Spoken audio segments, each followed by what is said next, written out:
Hello and welcome to the Wolves Report. I'm Ryan Lester and thank you for joining us for episode 54. Tonight we're going to discuss the Bournemouth game, take your questions, look ahead to Fulham and to Liverpool, who we play next Wednesday. Of course, we've got our two midfield generals, club captain Nocky and utility man Chris Tyler, and we are delighted to be joined by BBC WM's Steve Herman. Steve, you were covering the game on Saturday. Kick things off. I'd love to get your take on Wolves 0, Bournemouth 1. Yeah, it was, from a commentary point of view, it was hard work. Not working down a mine hard work, like there's worse jobs, but it was just frustrating. And as soon as Bournemouth got their goal, you could see what was going to happen. You could see that they were going to hold on to it. They used every trick in the book and went down with injuries constantly. Philip Billing miraculously getting up about 10 times from an injury. But having said that, I'm not knocking them for that. They used what they could to get a result, and it was Wolves' job to try and break them down, and they couldn't. And it just ended up being a really frustrating game. I think the biggest frustration is that. And I said this to Daz in the build-up on BBC Radio WM that, all the talk was get a win today and we could be 8 points away from Bournemouth. We could be up to 12th, 3 wins in a row for the first time this season. And for one of the first times this season, we did go into a game as the overwhelming favourites. I wonder whether having that added pressure and that expectation cost us as well. Speaking to the BBC Radio Solent guys before the game, who obviously watch Bournemouth week in, week out, they did say to me that recently their performances have been better and they've deserved more from the couple of draws that they'd had previously. So I don't think they were that surprised, but it certainly caught me off guard. I was expecting a better performance, especially after, obviously as a Wolves fan, being able to commentate, I love it. And it's my dream job whenever I get to do a Wolves game. And I was really looking forward to it after the previous home game against Liverpool. And it just never materialised, did it? Frustrating.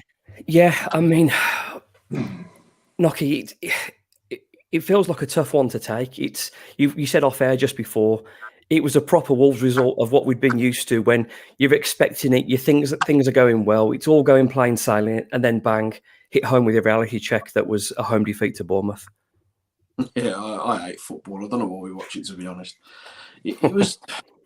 I was a little bit worried going into it because you just felt that it was something we could do that was a bit daft after the two results we'd had, and we just didn't look right from the start for me. I think we were badly missing a centre forward. I know that Cunha's come in, he looks like a good player. He's absolutely not a striker. I've had this debate with several people. Took a little bit of stick for it on Twitter, but for me, I don't think he's a centre forward, and I think we paid the price for it. We put several balls into the box. We were getting into those positions, but we had absolutely no one to finish it off. We had no presence in there at all. We looked a little bit better when Costa came on, but I think as soon as they got the goal lead, it was always going to be curtains. And as Steve said, they used every trick in the book. Don't blame them for that. I'd have expected Wolves to do exactly the same in their position, but it just seemed wrong from the start for me, and he should have changed it at half time. He should have made some changes and he didn't. And it was never really going to improve. Just a really, really disappointing afternoon, but it almost felt a little bit predictable that it was going to happen. So it's hard to find positives from it because I really don't think there are any. I think we had an opportunity to get ourselves within touching distance of sort of mid-table and we just didn't have enough to get there in the end. So really disappointing day, but I think we could have done things differently. It hurt us with Moutinho playing. We were almost forced into that position because obviously Lamina was sent off last week, so we couldn't really play Gomez there because he's not had a lot of football over the last 12 months. So to bring him in and to stick him in a game like that was always going to be difficult. So we were kind of locked in what we could do, but that three didn't work, and the whole thing just didn't work from the start. I think we set it wrong. I think we didn't know how to change it, and it just went downhill rapidly. Well, if that doesn't brighten you even, nothing will. Tyler, I know you have similar thoughts to Nocky, and obviously we talk about our group chat a lot, and it was quite venomous on Saturday. Is it a reality check? What does this result mean to you and to Wolves? It's fine margins, isn't it? I thought we started the game brightly. And I think if we score in that first 10, 15 minutes, we go on and win the game comfortably. And I think that's the biggest frustration for me. I think we had 40 touches in their box, and I don't remember their keeper having to make a save. That's concerning. I'm sure we'll come on to the striker situation. On with Nocky. He's never been a centre forward. He's never going to be a centre forward. But we'll come on to that later. What does the result mean? I think it's a right kick in the teeth, to be honest. I think I was the same as Steve. You're going into that game thinking if we win today, that is massive. We're 12th in the league. There's proper breathing space. I'd argue we'd be. It sounds daft, but I'd argue we'd be as good as safe if we'd have won that game. We've let Bournemouth right back into it.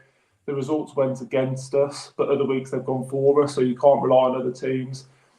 I think Lopetegui can't be safe from the criticism. We won at Southampton, but let's be honest, we set up wrong and we got the selection wrong. I think he got it wrong on Saturday again. I don't know why we're seeing João Moutinho in a number 10 position. The only game he hasn't played in it is at home to Liverpool, which was comfortably our best performance under him. He just slows us down. Knocker's right, we missed Lamina, but you can't miss players that badly. You've got to have like-for-like replacements. Or I'd have even gone 4-2-3-1. I just think we were set up terribly. But to be honest, Bournemouth are probably the worst team I've ever seen in the Premier League. I couldn't believe how bad they were that first half. They didn't want to be there. They were terrified. They didn't want the ball. They had opportunities to break, and they were awful. And to lose that game, for me, it's a big blow. It was a smash and grab, wasn't it? They've had one shot, scored, gone home with the result, and we haven't. They've done us on the day, but it's how we bounce back, isn't it? We talked before that we struggle in those games to break teams down. I'd rather play against teams that open up against us and let us play. So Fulham could well be a different game, but I thought that was a big blow to lose that game. It was a big blow, and I think you're right in terms of the frustration, because I would argue that first half performance was up there with the Villa first half, the Liverpool first half, but without the goals. But the way they pressed, the way they recovered, it was relentless. It was wave after wave, corner after corner. And as you mentioned, Tyler, Wolves, not including the big six, Wolves had the most touches in the opponent's penalty area with 40, then Brighton with 35 and Brentford 31. Now that tells you how much you're dominating a game, but to not work the keeper as much as they did, it would ask more questions to why that was. But to get into those positions, to be in the opponent's box and have 40 touches in there without scoring a goal is quite an incredible stat, really. But saying that, though, Brighton had 35. They absolutely pumped Fulham and didn't have a goal either. So sometimes that just happens in football. So I would argue a lot, though, doesn't it? It happens to us a lot. It does, but I would bounce that back knock and say we won the last two and scored 5. We have, but teams get purple patches, and I'm not saying that this is catastrophic and we're going to go down, but it makes such a difference having the right players in the right area. And when you look at Forest, for instance, they were absolutely peppered against Man City, got a striker, brought him on, bang, they're still a point out of that game. And there's opportunities are there if you can put the right people in the right places. And I'd argue that as good as the window was, the one thing that's badly let us down is not fixing that number 9 position, because it's an absolute shambles up there. Okay, so I want to spin that back at you, Nocky. Is there a reason all the forwards aren't scoring? Their fault, or is it because of the way Wolves are playing? Because I believe if you put Costa in a proper one-on-one situation, and Raul and Kuna, you put them clean through on goal, they're scoring. I would argue that the problem is the supply line and not the strikers. No, not for me. Look at how many balls we put in the box. And like how many crosses we put in, and no one was there to finish it. Costa was one-on-one in the Crystal Palace game and he missed it. But in terms of clear-cut actual chances... But I don't think it's relevant. How many balls did we put in the box? How many crosses in that first half went whizzing across the face of goal and no one was there to finish it off? I'd argue Adama's in good form and he's creating opportunities, but he's got nothing to hit. Sarabia, I'm not sold on, but I think he can put some decent balls into the box. But we've got no one to control, no one to link up, no one to hold that ball up. I mean, if you look at Raul in his first couple of seasons at Wolves, he was holding the ball up, he was spinning off, he was getting himself back into the area. He was dragging defenders with him. We've got no one up there now who will naturally drag a defender away, pull him back 6 yards, get into the box. Similar to what Danny Ings did against us with the Villa, when he pulled Bueno into an uncomfortable position and span off behind him and gets himself a goal. We've got no one who can do that. Cunha's natural thought process on the ball is to get it and move out to the wide positions, and we're vacating space in the centre. no one's filling that space because no one's got that striker's instinct, and we're ending up missing opportunities as a result of it. Would you say, Steve, I mean, great points, Nocky. Would you say, Steve, that Kuna should be part of the team, but he almost needs someone closer by, a centre forward or a number 10? I quite liked it because when Wolves beat Liverpool 3-0, Sarabia was actually the highest up and Kuna comes slightly deeper, and we beat, granted an out of form, but a recent Champions League and Premier League team comfortably. Is it the fact that Kuna's isolated and he's been asked to do things he doesn't want to do when we get more from him if he had a 10 or a 9 to play off? Yeah, I was just about to make the point anyway, to be fair, that Cunha, I think, is a good, skillful player. You can tell there's a good player there, but I think he needs support. If you think back to the glory years, Jimenez and Jota together, obviously also they had Adama pinging in crosses and the fullbacks as well, helping out wide. But Jimenez and Jota work so well together, in that partnership. And I think Cunha could be a good player with a proper central partner, with a proper striker. I got a bit of stick on Twitter the other day for the stat for lumping Cunha in with that stat about the goals. But yeah, Costa, Cunha, Wang and Jimenez, 42 Premier League appearances between them. And for balance, I was sad enough to work out how many minutes they've spent on the pitch, because obviously some substitute appearances. So 33 hours and 32 minutes on the pitch in the Premier League this season, and none of them have got a goal in the Premier League this season. Yeah, a couple of people replied, that's a bit harsh throwing Cunha in there. Yeah, it is, because he's quite new and clearly he's not a striker, but he's being deployed as a striker. So I kind of think it is fair to throw him in there, and it just, but more so, it highlights the point. Why didn't we go and get a proper striker? Because don't get me wrong, the January business was very good, and we brought in some great players. To agree with an earlier point, I think we did miss Lamina, because Ruben Neves he was picking up the ball from the centre back position. And he kept going back to the centre backs constantly. Neves, if Lamina was there, Neves could have played higher forward and caused more trouble. But back to the striker situation, yeah, Cunha. I think there's. I interviewed him after the Man City game, and he seems like a nice guy. He seems happy to be there. Seems dedicated. He did say the Premier League is a lot harder than he thought it was going to be. He was asked because I was with Liam Keane from the Express and Star, and Liam asked him about that central position. He said he was happy to play in that position. He's not going to not say that, obviously. He's not going to go, yeah, I don't want to play there. Of course, it'd be funny if he did. It would be. No, I don't like this. And you think fair play for your honesty, but he needs a bit of help. I think he's a good player, but he needs a bit of help. But Steve, what team signs a £45 million centre forward that needs a bit of help? I got hammered on Twitter. It's a good point, isn't it? It's a good point. I got hammered for saying there's no way he's a £45 million footballer. I'm with you all. He looks a player. He's neat, tidy. He's got a good turn of pace. He's obviously intelligent. He knows what he's doing. You don't sign a £45 million striker that needs help. You're £45 million striker with your main man that you're building your team around that scores you 25 goals a season. He's averaged 1 in 5, I think, throughout his career. I think it's early days. I might be shot down, but I think it's bonkers. And you're right to include him in those stats because of his record. He's a 1 in 5 centre forward. He's clearly not a number 9. Knocker said it after the first game, and he's dead right. I don't see any reason why you can't have your big lump Costa and you can't have these players just playing around in Podence, Sarabia, Cunha, Adama. Costa doesn't have to be mobile.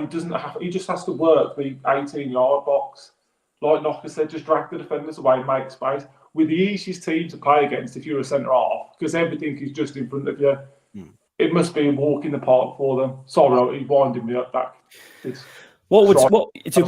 a really good point about Costa, and I know we're sort of digressing away from the game itself, but one of Wolves' most recent top quality centre forward performances was Costa away at Villa. For that first hour, he was sensational, bullying, chasing, linking, being horrible, tackling, and Villa couldn't breathe that first half. And for me, that's a vision of what the manager wants permanently, but you've just got to get the personnel. and Costa in that. And you bang on the money about that, Chris. You don't have to be everywhere. You just need to be managing your space, being smart with your positioning and pressing, because obviously you can't expect him to sprint. But what he did then, he dropped in deeper. And for whatever reason, Moutinho was higher up. But if you get your personnel right, when you've got Cunha near him to fill in those spaces that he's creating, then you've got a chance. I'm not going to jump on and give Cunha credit. Any stick, because I don't think we utilize.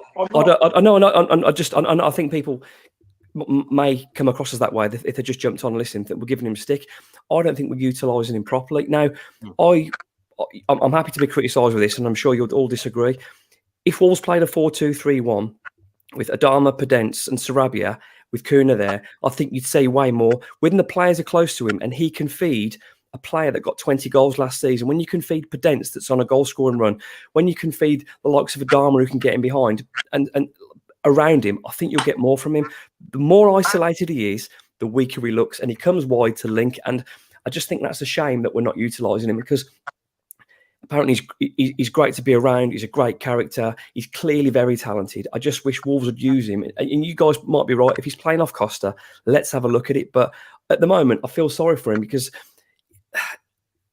having that weight on his back and not having a goal and people talking about it, and I mean, he's getting some stick on social media. I don't see anyone that's he's trying hard. He wants to be there. I think he's talented. I just think he's suffering because of the system. Nocky? Yeah, I agree. I think the problem is we're at real risk of sabotaging his career at the moment, because we're not playing him in his comfortable position. And for me, if everybody's fit, I'd argue it's probably, and if we stick with the 4-3-3, for me, it's probably Podence and Adama wide Costa. I don't think he gets in my best 11 at the moment. And I'm not saying he's not a good player, because I think he is, but I'm just not seeing anything that makes me think he's going to score goals for us. I think the last time a centre forward scored for us, I think it was Watford away, wasn't it, Chris? I think you put that one on. Watford at home, Watford at home. Yeah, Jimenez in the 4-0, yeah. And that's the last time a striker scored. So clearly the systems that we're playing aren't working. I get it with the 4-2-3-1, but if we play a 4-2-3-1, for me, again, I think either Sarabia or Cunha miss out, because I don't play Cunha as a striker. I play Costa or Jimenez. So we've got talented players, but we need to find a system that's going to work for them. And I think the start of that is to put Cunha in a position that he's going to be comfortable in, which is wide of the three. I don't see him as a central striker. I think if you play him with a striker, he can play off a striker as a number 10, or you play him wide of a striker. You maybe see more from him, but putting him up front, it's going to really sabotage his career at Wolves, I think, because he's going to get more and more disillusioned with it. His confidence is going to fall off a cliff, because he's not a natural goal scorer. You can tell that. So we've got to look at it quick. I'd like to see him to the right hand side, whether it's Costa and Jimenez, and then Podence ideally, like you said. I think with the form that he's been in, that would be the starting front three. I would say, because I think Adama Traore, this is a debate we always have on the Football Phone and on WM. Impact sub, just use him as an impact sub. But I know he started the game well. He was actually probably the brightest player in that first half with what he was doing. But I still just think he's more dangerous. You know, if he would have come on against Bournemouth on Saturday, I think that would have been more dangerous, because they were sitting back, they would have been tired, and then they would have had Adama Traore coming on at them fresh late on. I just think I know we're going on to a different subject and repeating ourselves about Adama, but he's an impact sub for me. So I think there is a space for Cunha in the team, but I'd like to see him wide. If we're going to play the three up front, I'd like to see him the wide right. Can I understand? Sorry, Mark, the other thing I think that's really impacted us is the Moutinho role. I can't understand what he's doing in that advanced. It's almost a number 10, but I just don't get it. It just doesn't work at all. And you expect a manager of Lopetegui's quality, like you boys have said, he's forgot more than we'll ever know about football. But it clearly just doesn't work happening there. It didn't work against Southampton. It didn't work on Saturday. And like I said, when he didn't play against Liverpool, that was as good as we've been going forward for as long as I can remember. And then he comes back in the side, and I think it just naturally slows us down. Give me a Cunha in that role or a Podence over Moutinho all day, and I do think that's having an impact on how we're playing and how we're setting up in the system. I just don't get why he's in that position. I do think people have underestimated. I know people say it shouldn't matter, but Lamina sitting in front of the back four, doing loads of work, allowing our most talented footballer higher up the pitch to feed and create, to shoot, to open things up, made a massive impact. Like you said, Neves was breaking on a counter-attack to get into the box when Adama had broke. When has that ever happened? Having Lamina in the side, doing the horrible stuff, allows our most talented player further up the pitch. I never thought that would be the case for Neves, but it absolutely is. And that game, without Moutinho, it was absolutely sensational. And so I really think we are underestimating him. But it's not Moutinho's fault he's been picked. I would be critical of the manager there. I'd have been braver and gone 4-2-3-1. I'd have probably gone with 3 forwards, a number 9, and having the 2 midfielders. I don't think you needed 3 centre midfielders against Bournemouth. But equally, the manager's, like you said, forgotten more than I'll ever know about football. You are currently listening and watching to episode 54 of the Wolves Report with BBC WM's Steve Herman, club captain Mark Knock, utility man Neil Emblem, Chris Tyler, and myself, Ryan Lester. At the moment, they do a better job. Who, sorry? Neil Emblem, get him up top. I think the only position he played, didn't play in goal, did he? Or did he ever do that? I don't know. But we are definitely veering off somewhere else. Steve, Stato Steve used to be known, but not anymore. 69% possession for Wolves, 15 shots, 4 on target, 5 off target, 31% possession for Bournemouth, 5 shots, 1 on target, 1 goal, 1 off target. Wolves with double the amount of passes, every single stat but the most important one. Would you agree or disagree, Steve, that if Wolves continue to put on that first half performance, they'll be more than fine this season? Well, only if they put the ball in the net. I think at the end of the day, I think that was another thing I said on Twitter the other day. You know, possession, passes, and shots are all well and good, but you need to put the actual ball in the net at the end. Those stats that you reeled off were very reminiscent to the stats against Bournemouth away in the 0-0. It just so happened that Bournemouth were really rubbish that day in front of goal as well and couldn't score. And it would have been a 0-0 if they were still playing now in that same game. And that was under Bruno Lage. You know, it just highlights the problem in terms of, I mean, yeah, more often than not, to actually answer the question, more often than not, if they play like that and attack like that, yeah, there were bright spots, but it just, sorry to sound like a boring cliche, but it just wasn't clinical enough. I know that's really simple to say that and really basic, but that is the simplicity of football. Bournemouth had 1 shot. It was a shot because I know someone on Twitter said, "Oh no, it was a deflection." No, he moved his body. I know it came off his thigh, but he moved his body. You angle your body to direct it. Yeah, he angled his body to direct it towards goal, so it's a shot. And they scored it, and they got the 3 points. You know, you don't get any points for dominating all those stats that you reeled off. Absolutely. I mean, Nocky and Tyler, absolutely. We have some fencing because I love my XG and my stats, but you're right. There's only one stat that really matters, and that's putting the ball in the net. Tyler, just going back to you in terms of the style. Then, why does João Moutinho continue to start? I've got no idea. And without again, I know I'm sounding a bit negative tonight, but what is the style? I saw a style in the game plan against. We negated the opposition and we worked to our strengths. What was the style Saturday? And Lopetegui's right. As soon as Bournemouth scored, we looked clueless. We literally panicked. We lost any patterns of play.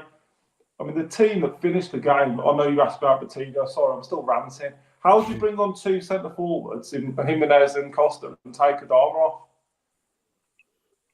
I mean, I would say, Tyler, this is criticism. But to answer your question, I've got no idea why João Moutinho is starting as an advanced centre midfielder. No idea at all. Unlike in probably the whole Lopetegui era so far, Nocky, this is probably the only game when we've actually gradually got worse with substitutions than better, because in every other single game, he may have got the team wrong, but he's corrected it. He's turned games round. Everton, Southampton, great turnarounds, not particularly good performances, but tactically brilliant to spin the game round. Taking Adama off, as Steve mentioned earlier on, you're taking your impact sub off, so you've got no one to make an impact. And a few of the guys I saw in the pub afterwards mentioned, I mean, could we have finished the game with a slower side? And when you're chasing a game, it just seemed a bit, honestly, it was the most ploddy side finishing the game. Well, you can start to argue with that, isn't it? But you've got to look at the game as it was. It was a cock-up, really. It was a complete cock-up. But it's not panic stations. We're in a good run of form. We've made some real progress. I think the positive thing about Lopetegui is he knows when he gets it wrong. So you would hope there'll be a reaction to that. It was just so strange. It was just such a strange performance. And it's one of them games, if we get the early goal, we probably win that 3, maybe even 4-0, because I don't think Bournemouth are absolutely dismal. Chris is right. I would bet my mortgage on them being in the Championship next year, because they are absolutely shocking. But you've got to break teams like that down, and the second you give them an opportunity and they've scored in a game like that, a team like us, especially with our goal scoring record. That's the Premier League, Knocky. And as bad as Bournemouth were, if you give any team a chance in the Premier League against a half-performing side, they will punish you. Yes, Bournemouth were poor, but they won at Molineux against a team that had recently won at Southampton and beat Liverpool 3-0. That's what happens if you switch off. And it's a massive reality check now for the rest of the season. Do I think Wolves will go down? No. But, I mean, the ambitions of finishing in like around 10th and that have disappeared now. Let's just get focused back on. I don't think Wolves approached the game badly. I don't think they were arrogant. I don't think there was any of that. I thought that first half performance was high pressure, good aggression. I thought there was good football. The intensity was good. The recoveries was good. And as I think you might have mentioned earlier on, Tyler, they looked scared. Bournemouth, the first half, they're just like, well, we're here to get beat. And it was a good half of performance, but just something, I think hindsight's a wonderful thing, Steve, but Wolves start with Raul or Costa, with Kuna in, or even start with Podence, and we'll have, as we say, the 3 butterflies in behind the beast. Wolves probably win that game.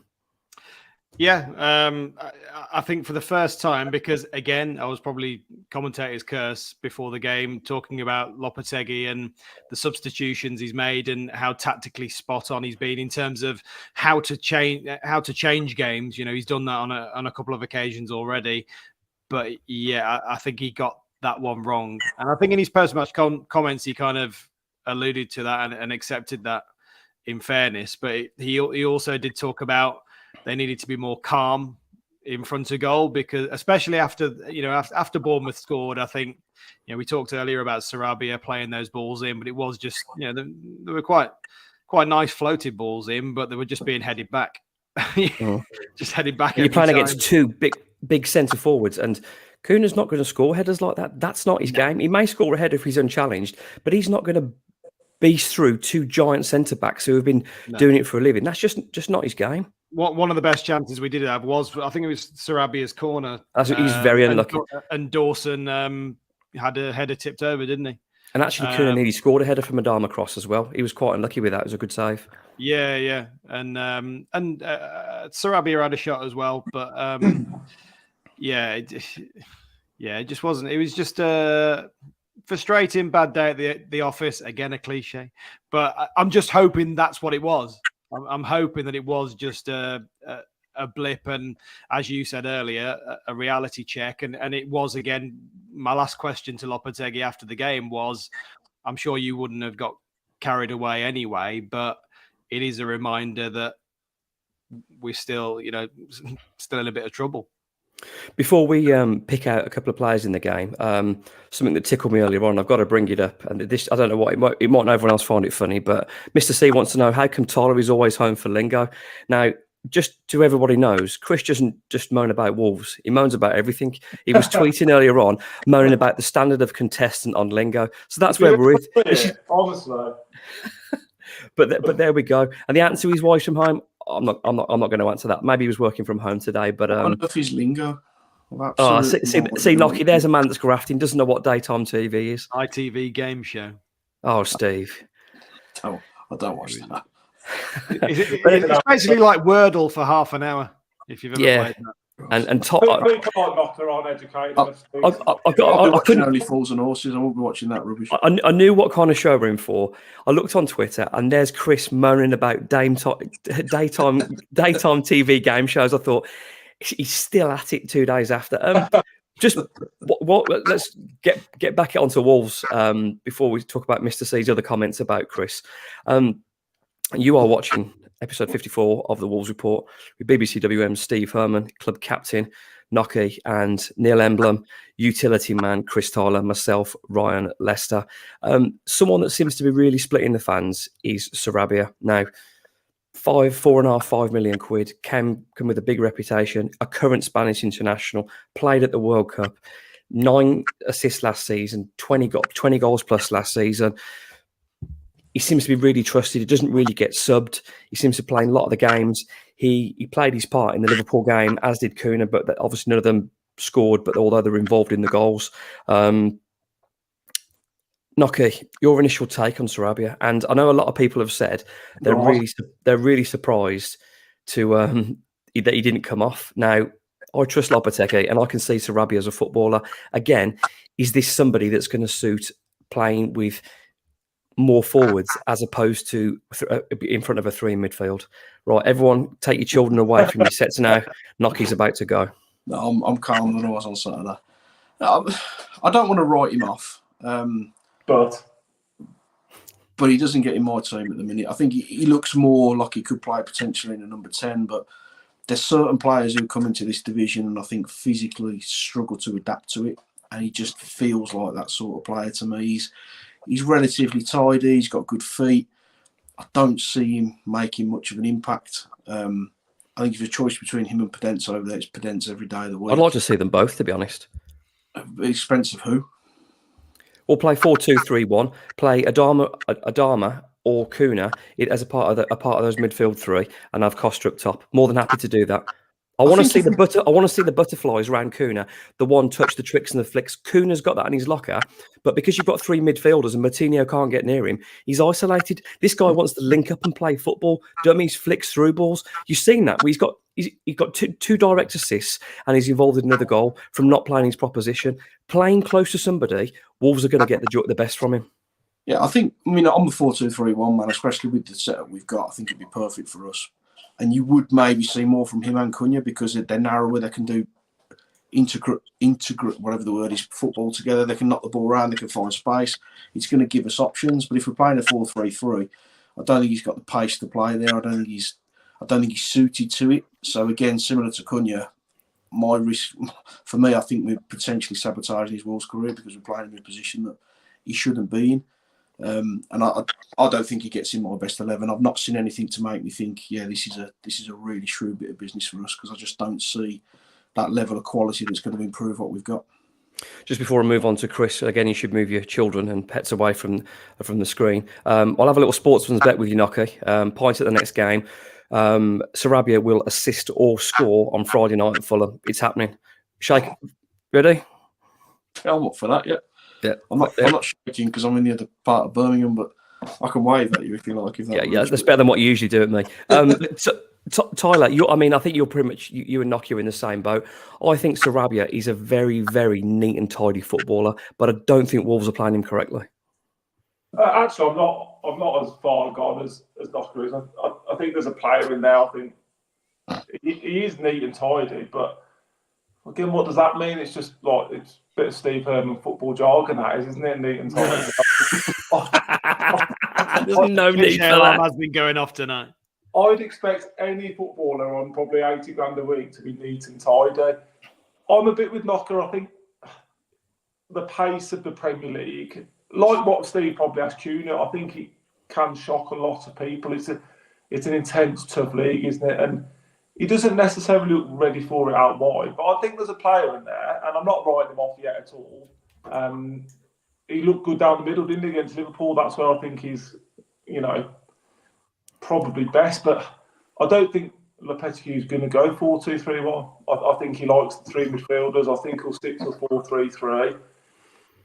And we're at that stage where, like Knocker said, when they're all fit, who starts and who plays where? You've got Neto coming back, you've got Podence coming back, Adama, Kuna, Sarabia.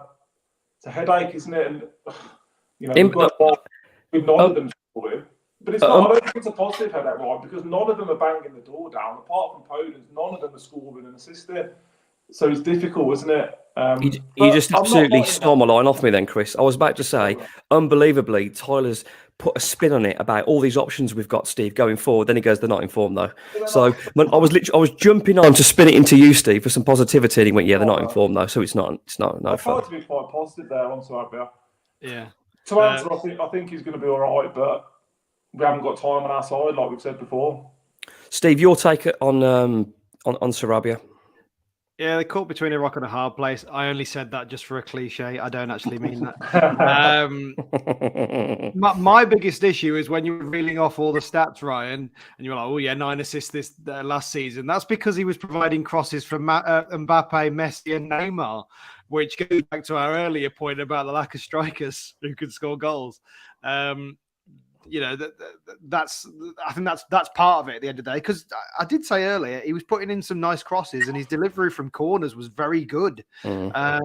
So I think it's very harsh to be judging Sarabia a bit too early. I know I sound like a hypocrite because I talked earlier about Cunha, but at the end of the day, as Tyler mentioned, £45 million you buy a forward for, you expect them to score goals. He hasn't yet.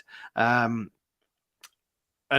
Sarabia, obviously, he's there to set up the goals, but they're not being put away. So I think it's a bit too early to be harsh on both of them, but more so on Pablo Sarabia. I would be interested to see him more in a central role. The more that you talk about it, the 4-2-3-1, I'd be quite interested in seeing that and seeing how he gets on there. If you went 4-3-3, Steve, who would you play? What would be your three? If you could pick the 4-2-3-1. No, if he sticks with 4-3-3, who'd be your three? Well, earlier I did say Cunha, Costa or Jimenez, and Pedence. So we're all agreed Sarabia's not good enough. Sarabia, in fairness. He's just picked him up. He's not on his team. No. That's my case, lad. I didn't pick him up. I just no more questions, Your Honour. Eased on the criticism. Steve's not going to come on again with you two. I personally like Sarabia. I think he's a very talented footballer. But what I would say, let me just say this, Nocky. What I would say, no one cares. What's your three? No, that's tough. You're gonna have to wait. When Sarabia and Cunha played against Liverpool and Wolves won 3-0 and absolutely pumped them in that first half, no one was complaining about Sarabia and Cunha then, who were both involved in the goals, in the movement, and in the game. They didn't score, but they were involved in absolutely everything. So all of a sudden, people are like questioning it, and I know everyone's entitled to opinion. And that's why we're here to discuss. People agree, disagree, debate. That's fine. But no one was complaining then because those two were very good and they played. They both grafted, they both pressed, and they were all involved in the game and in the goals. So there's two footballers there that have given Liverpool a torrid time. So for me, there's players there. Who are your three then? If you got, I'm not being cynical. Who would your front three be? I'm a very stubborn man, so I'd be Pedence, Sarabia, and Cunha still. That'd be my front three. And let me just give a reason for that. The reason for that for me is because Cunha struggles so much. He's so isolated. Sarabia and Pedence really close to him to feed those two in. Sarabia can finish. Pedence has finished this season, and that'll also allow the wing backs to come up. That's my explanation. Like, I think when you've got Adama away from him, that's one person away from him. I want people close to him to get the most out of him. We've seen his assist at Forest. It was a brilliant assist, a pinpoint ball there when he's playing up front with somebody. He's got in his locker. We saw his little tidy ball to Hwang at Anfield. He's got that in his locker. Play people close to him. He will deliver for Wolves. That's my front three. Right, who's taking over the show? Right then, should we have some questions? Been 38 minutes in, you're listening to episode, I forgot where we are now, 54 of the Wolves Report with BBC WM's Steve Herman, who was covering Wolves on Saturday, club captain Nocky, and utility man Chris, Tyler, and myself, Ryan Lester. I might have to put the captain's armband over next week because Nocky is looking rather smug. I'm not coming on again if I'm just the utility man. Here we go. This will feed into you and vice captain Chris Tyler. Do you think Cunha gets dropped into the 10 role in lieu of Moutinho? Yeah, I'd like to see any of them in the role instead of Moutinho. Any of them, Cunha, Podence, Sarabia, any of them for me in that role instead of Moutinho. I love Moutinho. I've openly said he's one of the best, if not the best, technical footballers I've ever seen at Wolves. But he doesn't suit that role. And like you still talked about Liverpool, that was our best performance, and Coutinho wasn't in the side. There was the energy of Hwang, Sarabia, and Kuna, pacey, forward-thinking players. Coutinho didn't play that game, and that was our best performance. And for me, that's not a coincidence. For me, Coutinho's not in our best 11 these days. Yeah, I agree with that. But one thing to defend Coutinho, and absolutely, he's not starting in any of my teams 100%. But when Liverpool were on top in the second half in that game, Coutinho's introduction span the game back in Wolves' favour, and that's exactly what he should be doing. That last 20 minutes when you need control there, his intelligence, he's got the legs then to press late on in the game. He's not going to overlap the forward, but his positional sense then, he can see a game out, Steve. For me, that's his role now, isn't it? And I know we've moved away from the question. And yes, absolutely, I want Cunha in the team ahead of Coutinho. But Coutinho, I know it's a new terminology, but he's someone that finishes the game, isn't he? Yeah, I mean, to answer the question, no, I don't think that will happen. I mean, it could, it could happen, but I don't think it will. I don't think Lopetegui will do that.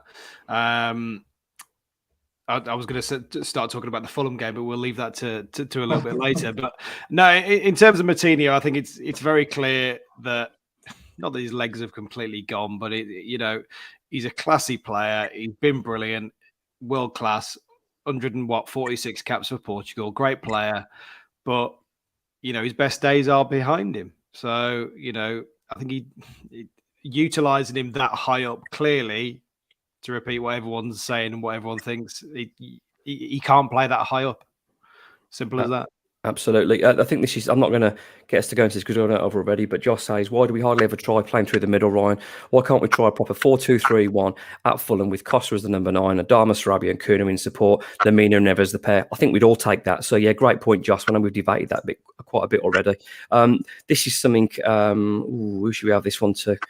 I think it's better go to you, Nocky, hadn't it? We'll start off with you, Tyler. Leave that one, Knocker. Why do we still not have a recognised, proven quality striker? Raul is done. And after that, we have a handful of capable players of scoring. Why we won't continue to get away with it? Stand away from your screens, Mark Knock. I couldn't. Danny Ings. Well, there was players there, wasn't there? I mean, there was Victor Gyökeres, there was Danny Ings, there was Chris Wood. There's players there who could have made a bit of an impact for us that we didn't go for. And I thought we had an absolutely brilliant window, but that was the one position we really needed to get right. I think that was the difference between the kind of performances we had against Bournemouth and potentially being a couple of points off mid-table now if we'd have got that one right. And I know people say we're carrying a lot of players in that position, but come the start of next season, for me, Jimenez will be gone. Costa will be gone. I wouldn't be surprised if Silva's not gone as well. Sasha Kalashnic, he's got an ACL injury, so no guarantee he's going to be back. So we could have one or two in that position. So for me, I would have absolutely gone out there and got someone in who can just make a little bit of a difference, even if it's just for a stopgap until we get to the end of the season, secure our position and move forward then and look for somebody else. But to have not done that and got somebody in is the reason that all them crosses and all them balls into the box are going to waste. First of all, Knocker, your pronunciation of some of the foreign players was nothing short of sensational. Honestly, I was lost then. I thought, Mike Taylor's back on the show again. We're going to have some... This is ridiculous. There's no comparison with Mike Taylor, mate. Well, that's what's happened now, mate. Knocky's in with Mike Taylor. Say the commentary striker's name again. Say that again. Say the commentary striker's name again for us all. Victor Gyökeres. Oh, my goodness me. Beautiful. It's unbelievable. Oh, no. My punditry work's done, Steve. Bring Knocker on. I'm gone. Absolutely done. Steve, just keep it on this again. And we're having a bit of fun in between the misery of losing to Bournemouth. But Wolves have been lacking a backup and now really a goal scorer for multiple seasons. We all said in the lead up to Raul's injury, not that we thought that terrible thing was going to happen, but if Raul's out, Wolves aren't the same because they don't have that. So is this huge neglect from the club? Is it an oversight? What is the thinking when it keeps happening again and again and again? Just jumping on top of Wanstead Wolves question there, Steve. Sorry to stick you in it, but might as well jump on while we can. That's okay. Well, to answer the direct question, why do we still not have a recognised proven quality striker? Because we haven't signed one. It's as simple as that. Everyone's known about it. Like you said, it's been glaring, and you're right actually to point out when Raul was the previous Raul, sadly, it's sad, and we've gone over that. But yeah, you forget about that actually, that there wasn't really a backup then, was there? Apart from young Fabio, and then he was thrown in the deep end after the injury. I don't know if neglect is the right word or not. I mean, it is. Is it not neglecting the squad though when you don't have an option to bring in?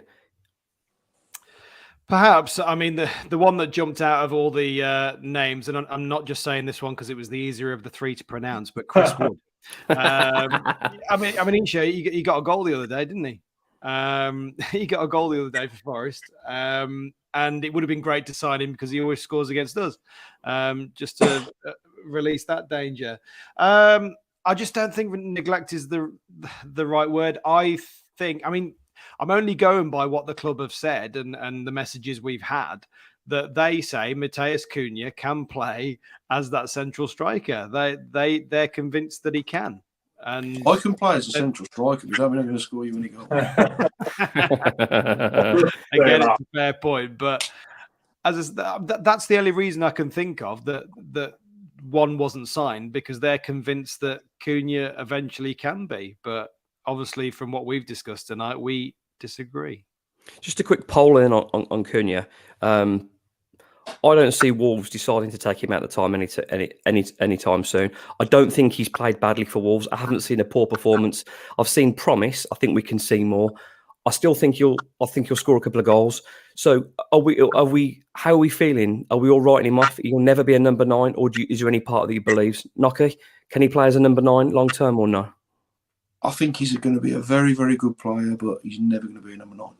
Tyler? Never in a million years. Hat-trick coming on Friday night. Steve Herman? No, he's wide of the main man, but we need a main man. I'd like to see Costa on Friday. Yeah, I have to say, ex-Chelsea man. I think he'd enjoy that. We'd all enjoy it. I mean, it's good. When Costa does score, hopefully he does. It's going to be fun because he's going to go wild. Hopefully it's an important goal. I was desperate for him to get a goal. 100th Premier League appearance and me on commentary. I would have gone. You'd have milked the life out of that. I would have gone bonkers for that.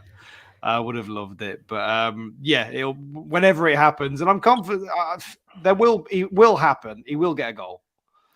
Please. No, absolutely. Last but not least, this is a belting question from Jake. Jake, a regular contributor to the questions and follower of the Wolves Report. Here we go, and I've enjoyed this because it's going to be create a little bit of fun now.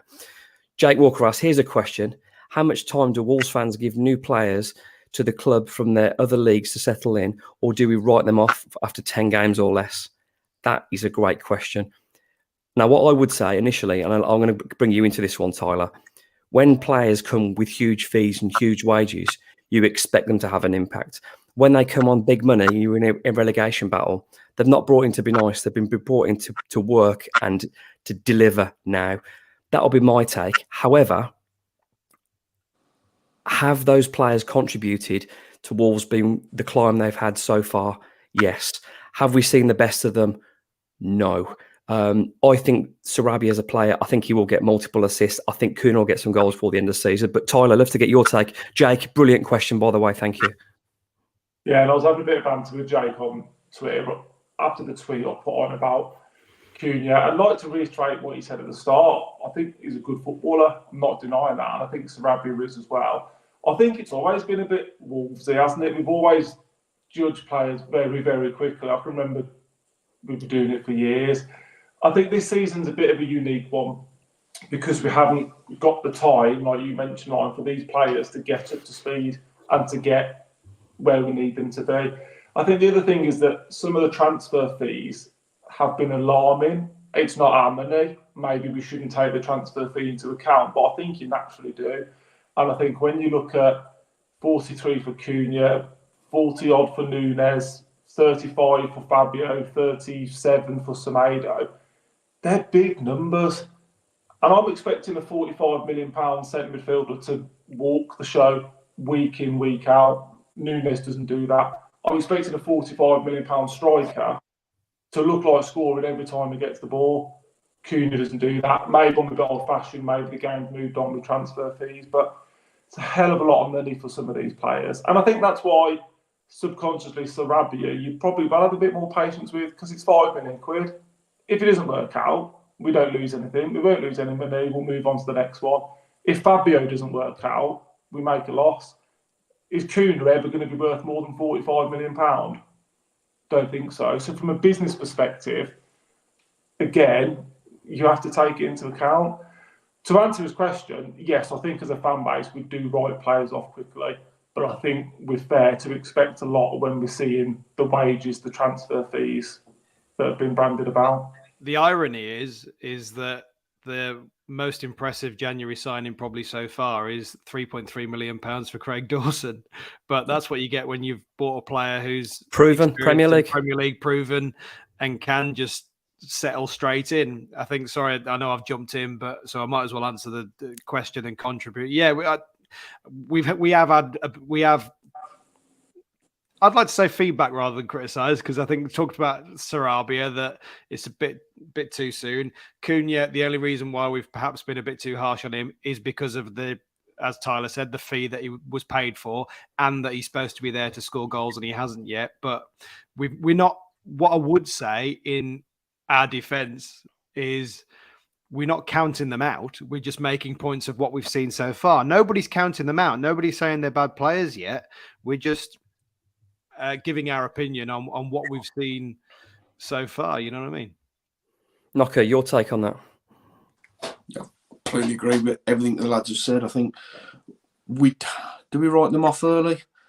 I think every fan base does, don't they? You want your players to hit the ground running. I think the position we're in, and we said this at the end of the window, every player we bring in has to work, because if it doesn't work, we're going to go down.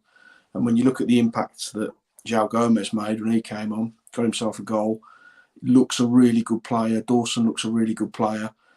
The others look like good players, but don't look particularly effective in what we need to do at the minute. So it's not a case of writing them off. It's just a case of being realistic that this has to work for us. Otherwise, we're going to be in a real pickle. So I don't think it's unreasonable to expect a little bit more from those players who've been brought into those specific areas. I don't think it's unreasonable to think that one of them should be on the score sheet by now at the very least.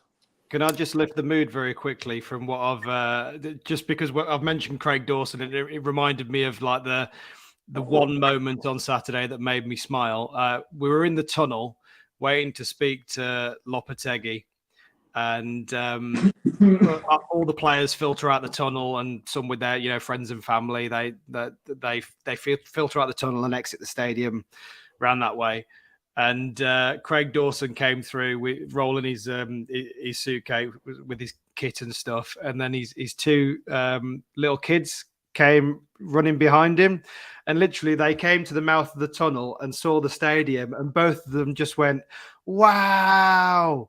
What it was just amazing to see that magical moment of two kids seeing Molineux for the first time walking out, and just the wonder on their face. So that was the one moment on Saturday that made me smile. Proper Wolves fans, them lads as well. Proper Wolves fans, them lads. Lovely. Because they couldn't see the picture. West with that. It was that far away from me. First time we've seen grass. That's true. Just a quick thank you to Jake Walker for that question, an absolute belter of a question. And just my final take on that. Football's a fickle business, isn't it? We're fickle. The last two games, we're buzzing, we're flying, and then we're devastated. But I'm not saying we're entitled to beat Bournemouth, because the shouldn't feel that way. But when expensive players, or players that have got reputations of scoring 20 goals, don't come in, hit the ground running, you get impatient. But that's football, and that's us as humans. So I've certainly not written them off. I don't think any of the guys have written them off. We've got different levels of evaluation in terms of who we think will be good. I think Sarabia and Cunha will be very, very good players for Wolverhampton Wanderers. Hopefully they'll keep us up and kick us on next season. So, Jake, thank you so much for your contribution there. Right then, let's talk about the next two games coming up. We're 54 minutes into episode 54 of the Wolves Report with BBC WM's Steve Herman, club captain Mark Knock, and Wolves Report legend Chris Tyler, and myself, Ryan Lester. Is that better? Excellent. Good. Dishing out the love on the Wolves Report. Tyler, starting off with Wolves Report legend Chris Tyler. Friday, all of a sudden, not from being, beat Bournemouth, it's fine, we'll see how we go. It's a game now that Wolves need to get something from. I would say, if you lose, you have to accept it. But I don't think Wolves can come away from that game, despite Fulham's position and their result at Brighton, with a loss. Yeah, I agree. We've got 4 tough games coming up, haven't we? I think it's Fulham, Liverpool, Tottenham, Newcastle, not necessarily in that order. So, yeah, the 3 points on Saturday would have been a nice buffer, but that's gone. I mentioned it at the start. I'd almost rather play these games and these teams. Fulham will give us time to play. They'll open up. They'll come at us. And I think we're better when teams do that. I think we'll get Lamina back in the side. And I think that'll make a huge difference. So, although we've probably just had a good old wins for 55 minutes, I'm actually feeling quite positive about Friday night. I think Wolves will get some sort of a result down there. Nice. Steve, are you? I think you're covering the game Friday, aren't you? Is it? I'm hosting the coverage from the studio. It's Richard Wilford and Mel Eves on commentary this Friday. So you'll take ahead of the Fulham game, and we've got like 5 minutes left then. So your thoughts ahead of the game, Steve, and also who you'd like to see start and how they'll set up, and then on to Nocco. Well, I think despite your love for 4-2-3-1, I think he is probably just going to stick with the sort of 4-3-3. Lamina's got to come back in. He's got to. I think I said earlier, Cunha, Costa, and if he's fit, Podence. But I wouldn't be against Sarabia with his delivery as the front three. And the rest of the team pretty much picks itself. Although there is a question mark about, with Lamina coming back in, does Nunes go out? Because I thought, and sorry, because I know we've talked. He has played more than 10 games for us, so I think we are allowed to criticise him. That was probably his worst game. It was wonderful. He danced into the box on that one occasion, but apart from that, that was probably his worst game. And I've been quite patient with him, so I wouldn't be surprised to see him as one of the players that goes out. But we'll see. And in terms of how the game's going to go, you wouldn't be surprised if we did do pretty well. Like you said, it's going to be more of an open game. I think Fulham are going to give us more space. I am worried that João Palhinha is going to score them. That's an early prediction for you. That I think those are the rules. Yeah, that's an early prediction that I think could happen, just because of all the speculation in the summer. But yeah, I think Costa, like I said, he's going to enjoy Craven Cottage Friday night. On the telly and on BBC Radio WM live commentary Friday night. Good escape, Steve. Well done. Yeah. Football phone in 6 till 7 08 081 0099. Yeah. I just think it's going to be one of those games that goes completely, a bit like the Bournemouth game, goes completely against the form, completely against the stats. They've got 3 clean sheets in a row, and 3 clean sheets in a row, 2 wins in a row. And they got the draw against Chelsea, but you wouldn't put it past Wolves getting something. So, Absolutely. Is it too early to make my prediction? No, we'll do that very last, Steve. You can save you 5-0 till later. Nocky, going on to following on from Steve. Fulham play 4-2-3-1. Do Wolves need to play 4-3-3? Can they adapt? Will the manager be brave enough to play the 4-3-2-1, or is it going to be 4-3-3? And after you've answered that, I want your team, please. I think it'll be 4-3-3. I don't see him going 4-2-3-1. I think Fulham are having a good season. I'm still not convinced they're a great team. I just think they're on a really, really good run. Defensively, I don't see a lot of pace there. I don't think they're really good at the back, even though it sounds ridiculous because they're keeping clean sheets, but I think you can get at them. I think you can hurt them. Midfield are very strong. Willian's a good player. He's having a real resurgence in form, so they've got players who can hurt us, but for no reason at all, I'm really fancy us to go there and get something. So I think he'll go 4-3-3.